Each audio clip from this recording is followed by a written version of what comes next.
Hello guys, నమస్తే నమస్తే నమస్తే. కల్కి ఎప్పుడు రిలీజ్ అవుతుంది, ఈ సమ్మర్ లో రిలీజ్ ఉందా లేదా, ఇలాంటి కన్ఫ్యూషన్స్ మధ్యలో అసలు ఎక్స్పెక్ట్ చేయని టైంలో క్యారెక్టర్ ఇంట్రడక్షన్ టీజర్ అయితే ఒకటి వదిలేరు. అండ్ ఆ క్యారెక్టర్ వచ్చేసి మన లెజెండరీ అమితాబ్ బచ్చన్ గారిది. అండ్ క్యారెక్టర్ పేరు మనందరికి తెలిసిందే, అశ్వత్థామ.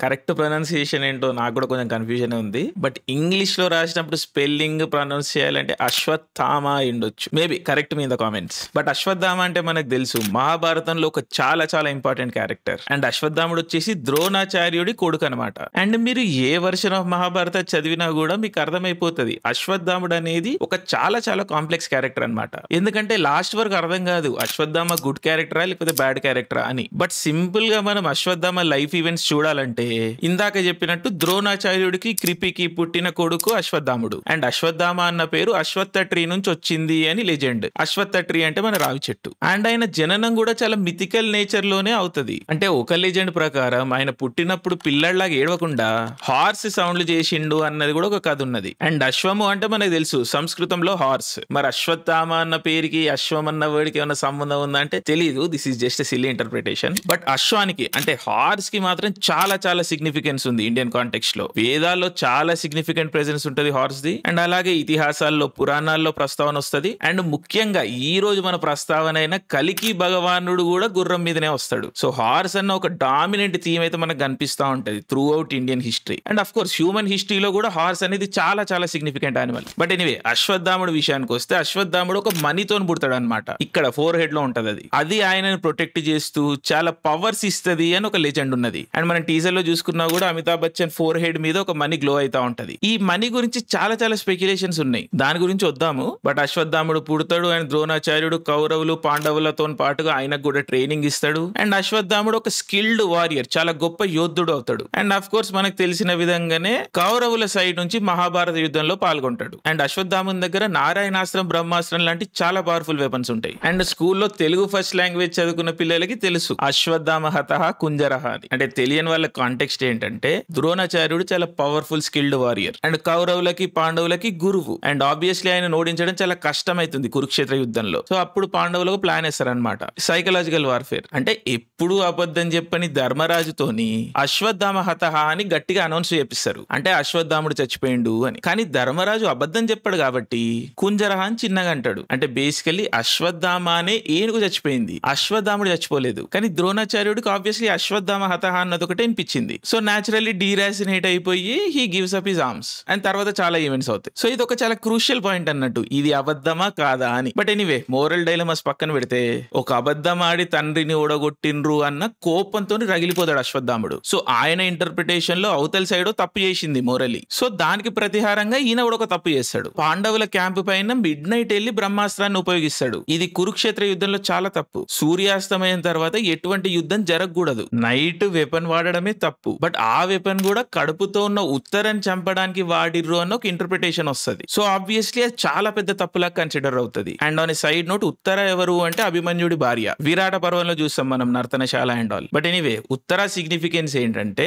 అభిమన్యుడికి ఉత్తరాకి పుట్టబోయే పరీక్షిత్ రాజు ఎవరైతే ఉంటారో కురుక్షేత్ర యుద్ధం అయిపోయే టైంకి అది ఒక్కటే బిడ్డ మిగిలి ఉంటది అనమాట. ఇంకా పాండవులకి ఫ్యూచర్ అనేదే ఉండదు పరీక్షిత్ మహారాజును వదిలేసి. అందుకని అది చాలా సిగ్నిఫికెంట్ ఈవెంట్ అయిపోతుంది. But anyway coming back to Ashwatthama, ఇలాంటి ఒక చాలా పెద్ద తప్పు చేసినందుకు కృష్ణుడు అశ్వత్థాముని శపిస్తాడు. అదేంటంటే నువ్వు కురూపివైపోయి ప్రపంచమంతం అయిపోయే వరకు బటకాయిస్తా ఉంటావు అని. అంటే ఇది ఒక కర్స్ ఆఫ్ ఇమ్మోర్టాలిటీ. మనం అనుకుంటాం ఇమ్మోర్టాలిటీ అనేది గిఫ్ట్ కదా, కర్స్ ఎట్లయింది అని. బట్ ఆనందంగా ఉన్నప్పుడు ఇమ్మోర్టాలిటీ అనేది విక్టరీ గిఫ్ట్. కానీ బాధలో ఉన్నప్పుడు, పెయిన్ లో ఉన్నప్పుడు ఇమ్మర్టాలిటీ అనేది ఏంటి అంటే ఉన్నన్ని రోజులు మనం కృంగిపోయి కుషించిపోయి బతుకుతా ఉంటాం అనమాట. సో డెఫినెట్లీ ఇది ఒక కర్సే. సో అశ్వత్థామ అనేది ఒక చాలా చాలా ఇంట్రెస్టింగ్ క్యారెక్టర్. దీని నుండి చాలా చాలా మోరల్ డైలమాస్ అనేవి పుడతాయి. But of course that is beyond the scope of our discussion here. So మనం ఇప్పుడు కల్కి కథలోకి వచ్చేద్దాం. సో మనకు తెలుసు కల్కి భగవానుడు అంటే 10వ అవతారం. ఆయన కలియుగం ఎండ్ లో వచ్చేసి మళ్ళీ మోరల్ రీఆర్డర్ ని ఎస్టాబ్లిష్ చేస్తాడు, అంటే ధర్మాన్ని మళ్ళీ రీఎస్టాబ్లిష్ చేస్తాడు. అండ్ ఆయన గురించి మనకు తెలిసిన మార్కర్స్ ఏంటంటే కత్తి పట్టుకొని గుర్రం మీద వస్తాడు అని. సో అప్పుడు న్యాచురల్ క్వశ్చన్ కదా, అదేంటంటే అశ్వత్థాముడు చిరంజీవి అయి తిరుగుతా ఉన్నాడు. అండ్ ఆయన వర్ణనలో ముఖ్యంగా మనకు కనిపించే విషయం ఏంటంటే ప్రపంచం పతనం అవ్వడం అనేది అశ్వత్థాముడు అబ్జర్వ్ చేస్తూ ఉంటాడు అన్నది ఉంటది. అండ్ ఆ పతనం అవుతున్న ప్రపంచాన్ని రీఎస్టాబ్లిష్ చేయడానికి కల్కి భగవానుడు వస్తాడు. సో పురాణాల్లో గిన ఈ రెండు క్యారెక్టర్స్ ఇంటరాక్ట్ అవుతున్నట్టుగా కనబడదు మనకి, కానీ ఒక నేషనల్ కంక్లూజన్ అయితే వస్తుంది కదా, ఆ ఐడియాలోంచి పుట్టిందే కల్కి మూవీ అన్నట్టుగా మనకు అనిపిస్తున్నది. బట్ ఇది ఒక చాలా చాలా ఇంట్రెస్టింగ్ ఐడియా, అశ్వత్థాముడు కల్కి భగవానుడు ఇంటరాక్ట్ అవ్వడం అనేది. అండ్ ఆఫ్ కోర్స్ ఆ కల్కి భగవానే మనకి టీజర్ లో చూపించిన రాయానా తెలీదు, చూడాలి. అండ్ రాయ అన్న వర్డ్ కూడా చాలా ఇంట్రెస్టింగ్. అంటే రాయ అంటే కృష్ణదేవరాయ లెక్క రాజా, ఆర్ రాయ అనేది ఒక సంస్కృతం వర్డ్ అండ్ దాని అర్థం వచ్చేసి రఫ్లీ స్పీడ్ అన్నమాట. సో రాయ ఏమన్నా టైం ట్రావెల్ చేసి వస్తాడా, అగైన్ మనకు తెలియదు, సినిమాలోనే తెలియాలి. అండ్ టీజర్ లో చూపించినట్టుగా అశ్వత్థాముడు ఎందుకు కవరప్ అయి ఉంటాడో మనకు తెలిసి ఇందాక డిస్కస్ చేసినట్టు ఈ అస్త్రాలు ఏవైతే ఉన్నవి చాలా చాలా పవర్ఫుల్ అనమాట. వీటిని పర్టికులర్ ప్రోటోకాల్ లో పర్టికులర్ టైంలోనే వాడాలి, ఎలా పడితే అలా వాడితే అవి మనల్ని కూడా డ్యామేజ్ చేసేస్తాయి. సో ఈ బ్రహ్మాస్త్రం వాడినప్పుడు అశ్వత్థాముడు కూడా సివియర్ గా డ్యామేజ్ అవుతాడు. సో ఒళ్ళంతా గాయాలైపోతాయి అండ్ ఆబ్వియస్లీ పెయిన్ లో ఉంటాడు. అండ్ ఆయన బతుకున్నన్ని రోజులు ఆ పెయిన్ ని అనుభవిస్తూనే ఉంటాడు. అండ్ అందుకే అమితాబ్ బచ్చన్ క్యారెక్టర్ కూడా ఒళ్ళంతా కట్లు కట్టుకొని బ్లడ్ వస్తా ఉంటది. అండ్ మనం తమ్నేల్ అబ్జర్వ్ చేస్తే మనీ ఉండాల్సిన చోట రక్తం మార్క్ ఉంటది, అంటే మేబీ ఆ మనీ పోతుందా, సో ఆ మనీ తీసేస్తే అశ్వత్థాముడి క్యారెక్టర్ ఎండ్ అయిపోతుందా, ఆర్ ఆ మనీ తీయడం వల్ల కల్కి భగవానుడు ఎంటర్ అవుతాడా, ఇలాంటి ఇంటర్ప్రిటేషన్స్ అన్నవి మనకి రేజ్ అవుతా ఉంటాయి. బట్ ఇంత చిన్న టీజర్ లో కూడా మనకి చాలా ఇన్ఫర్మేషన్ వచ్చింది అండ్ ఆల్సో ఏం ఇన్ఫర్మేషన్ రాలేదు కూడా. సో ఇది ఒక టీజర్ ని రిలీజ్ చేయడంలో మాస్టర్ పీస్ అని చెప్పొచ్చు. అండ్ ఆల్సో టీజర్ టెక్నికల్ విషయాలకు వస్తే it's brilliant, classic Santosh Narayanan sound ఉన్నది, ఆ విజిల్స్, ఆ orchestration, it's very unique. And of course ఆయన మ్యూజిక్ ఈ మధ్య మన తెలుగు వాళ్ళు కొంతమందికి నచ్చట్లేదు, బట్ నాకైతే పర్సనలీ చాలా నచ్చింది. అండ్ ఈ టీజర్ మొత్తంలో 2 గ్రేట్ షాట్లు ఉన్నాయి. ఫస్ట్ ఇది ఏంటంటే అందరూ మాట్లాడేదే Amitabh Bachchan the deaging shot.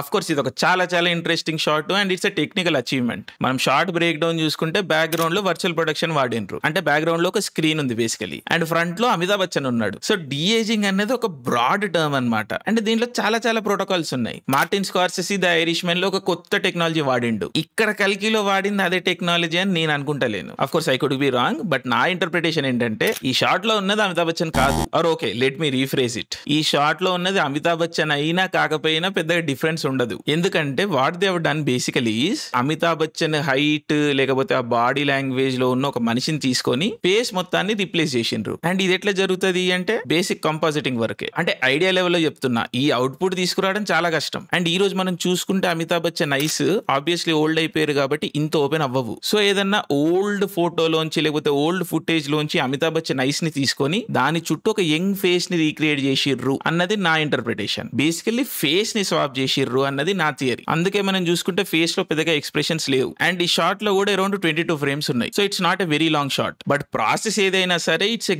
Great technical achievement. So under 1000 crores లో ఈ అవుట్పుట్ తీసుకురావడం అనేది చాలా చాలా గొప్ప achievement and I'm very proud of team కల్కి. బట్ నాకు టీజర్ మొత్తంలో మోస్ట్ కూలెస్ట్ షాట్ ఏంటంటే రాయ అంటాడు కదా, హే అశ్వాంకల్ వెయిట్ ఫర్ మీ అని, అప్పుడు అవుట్ ఆఫ్ ఫోకస్ లో ఒక లైన్ వస్తుంది, the world weights for you అని. Of course the world is waiting for కల్కి the movie and also the world is waiting for కల్కి the Bhagavan the Avatar. So it's very very cool line, నాకు చాలా నచ్చింది. And of course costume design గానీ production design గానీ excellent ఉన్నాయి. So కల్కి movie గురించి ఎక్సైటెడ్ ఉన్నాము, ఆగలేకపోతున్నాము అనేది అండర్ స్టేట్మెంటే. సో మనందరం ఆతృతతో చచ్చిపోతున్నాం కల్కి మూవీ గురించి. సో రిలీజ్ ఎప్పుడు అంటే మేలో అయితే రిలీజ్ అయ్యే అవకాశాలు లేవు అన్నది మనకు ఆల్మోస్ట్ కన్ఫర్మ్ అయినట్టుగానే అనిపిస్తున్నది. సో జూన్ ఎండింగ్ కి రిలీజ్ అంటున్నారు, ఆగస్ట్ అంటున్నారు, డిసెంబర్ అంటున్నారు, but most probably December release lock అవుతుంది, క్రిస్మస్ రిలీజ్ లాక్ అవుతుంది అన్నది అయితే నాకు ఇండస్ట్రీ నుంచి వినిపిస్తున్న న్యూస్. సో చూద్దాం. బట్ ఎనీవే ఇది ఒక surprise teaser and loved it, can't wait. కల్కి 2898. జై హింద్.